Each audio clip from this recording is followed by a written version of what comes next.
السلام علیکم ورحمۃ اللہ وبرکاتہ۔ بسم اللہ الرحمن الرحیم، نحمدہ ونصلی علی رسولہ الکریم، اما بعد فاعوذ باللہ من الشیطان الرجیم، بسم اللہ الرحمن الرحیم۔ لن تنالوا البر حتی تنفقوا مما تحبون، صدق اللہ العظیم۔ صدقات کے حوالے سے اور خیرات کے حوالے سے کل بھی بات ہوئی تھی، اور آج کی بات اس حوالے سے ذرا اس کو آگے بڑھاتے ہیں۔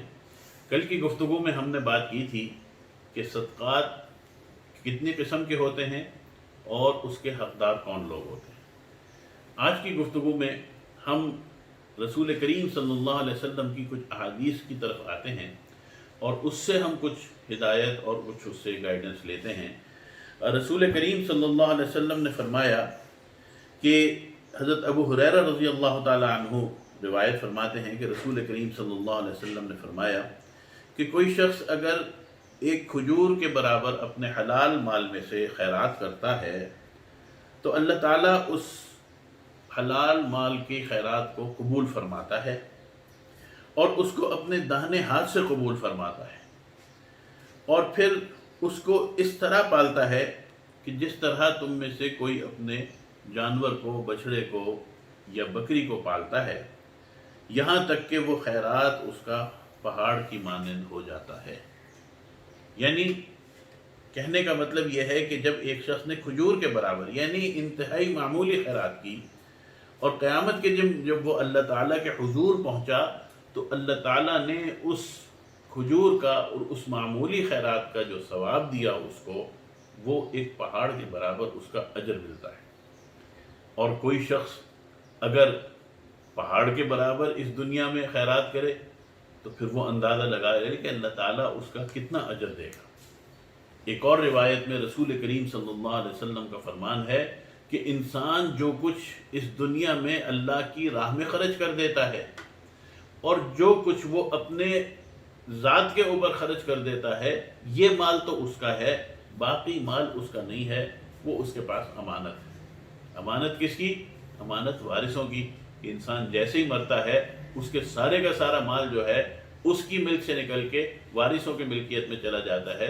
جو اس کے شریک وارث ہوتے ہیں وہ ان کا ملک ہو جاتا ہے، اور پھر ان کی اجازت کے بغیر کسی کو اس کی خرچ کرنے کی بھی اجازت نہیں ہوتی۔ تو صدقہ اور خیرات جو انسان کرتا ہے یہ اس کے لیے اگلے جہان میں کام آتے ہیں۔ یہاں پر میں اس بات کی وضاحت کرتا چلوں کہ بعض لوگ اس حدیث سے یہ مانی لیتے ہیں کہ اپنا سارا مال اٹھا کے صدقہ کر دو، جو اپنی ضرورت ہے اس میں خرچ کر لو، اور جب انسان کو یہ لگے کہ میں مرنے لگا ہوں تو اپنے گھر، اپنی جائیداد سب کچھ بیچ بات کے سارا کچھ صدقہ کر کے چلے جاؤ۔ حالانکہ ایسی بات نہیں ہے۔ انسان کے ساتھ اپنی ذات کا مطلب یہ ہے کہ انسان کی ذات کی ضروریات، اس کا مطلب یہ نہیں کہ صرف میرے جسم کے کپڑے، میرا کھانا پینا، نہیں، میرے ساتھ اللہ تعالیٰ نے جن کو جوڑا ہے، میری فیملی ہے، میرے والدین ہیں، میرے بڑے ہیں، میرے چھوٹے ہیں، جن کی ذمہ داری میرے اوپر ہے وہ سب مجھے پوری کرنی ہے۔ تو ان سب کے اخراجات پورے کرنا، اور پھر یہ کہ ان کے لیے آئندہ کے بچے ہیں، ان کے آئندہ مستقبل کے لیے اگر انسان کو پیسے جمع کرتا ہے تو وہ جمع کرنے والوں میں نہیں آئے۔ اس کے بعد یہ ساری ضرورتیں پوری کرنے کے بعد پھر جو زائد مال بچے، انسان کو چاہیے کہ اس میں زیادہ سے زیادہ خیرات کرے۔ اسی طرح رسول کریم صلی اللہ علیہ وسلم سے روایت ہے حضرت ابو ہریرہ رضی اللہ تعالی عنہ کی کہ آپ نے فرمایا کہ خیرات کرنے سے مال کم نہیں ہوتا۔ کوئی شخص یہ نہ سمجھے کہ میں نے اگر خیرات کر دیا اور میں اللہ کی راہ میں دیتا رہوں تو اللہ تعالیٰ میرے مال میں کمی کریں گے۔ رسول کریم صلی اللہ علیہ وسلم کی گارنٹی ہے، اور آپ نے اس بات کی ضمانت دی کہ اللہ تعالیٰ کسی کا بھی مال خیرات کرنے سے کم نہیں کرتا۔ اور اسی طریقے پر اللہ تعالیٰ فرمایا رسول کریم صلی اللہ علیہ وسلم نے کہ کوئی شخص اگر انتقام کی قدرت رکھتا ہو اور اس کے باوجود وہ کسی کو معاف کر دے اس کی غلطی کے اوپر، تو کہا کہ اللہ تعالیٰ اس بندے کی عزت بڑھاتا ہے کہ جو معاف کرتا ہے، یعنی اس کی عزت میں اللہ تعالیٰ اضافہ کرتا ہے۔ یہ نہیں کہ آپ یہ سمجھیں کہ جی وہ کوئی ذلیل ہو گیا خدا نہ خواستہ، یا اس کو اللہ تعالیٰ نے ذلت میں ڈال دیا، ایسی بات نہیں ہے۔ اور اسی طرح رسول کریم صلی اللہ علیہ وسلم نے فرمایا کہ کوئی شخص اگر تواضع کرتا ہے، یعنی اپنے آپ کو کمتر بناتا ہے، تو اللہ تعالیٰ اس کا رتبہ جو ہے وہ بڑھاتا ہے۔ یہ صدقے کے بارے میں رسول کریم صلی اللہ علیہ وسلم نے فرمایا، اور اسی طریقے پر پھر یہ بھی کہا کہ صدقہ جو دیا جائے وہ پوشیدہ دیا جائے۔ آج کل یہ بھی ایک معاملہ چل پڑا ہے کہ جب ہم صدقہ کرتے ہیں، ہم خیرات دیتے ہیں، تو ہم اس کا اعلان کرتے ہیں۔ اس موضوع کے اوپر بھی انشاءاللہ آئندہ بات ہوگی۔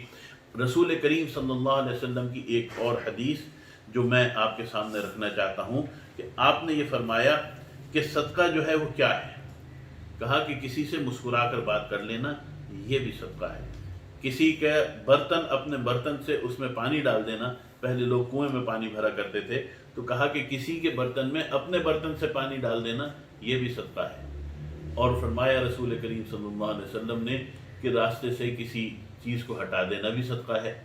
اور ایک اور روایت میں رسول کریم صلی اللہ علیہ وسلم نے فرمایا کہ انسان اپنی بیوی کے منہ میں جو لقمہ دے، کہ اس احساس کے ساتھ کہ اس عورت کا نان نفقہ، اس کی ذمہ داری میرے اوپر اللہ تعالیٰ نے ڈالی ہے، اور اس کے اندر اس کی یقینی بات ہے کہ خواہشات بھی ہیں، اس کی محبت بھی ہے، یہ سب چیزیں ہیں، لیکن رسول کریم صلی اللہ علیہ وسلم نے فرمایا کہ اللہ تعالیٰ اس لقمے کے اوپر بھی اس کو صدقے کا ثواب عطا فرماتے ہیں۔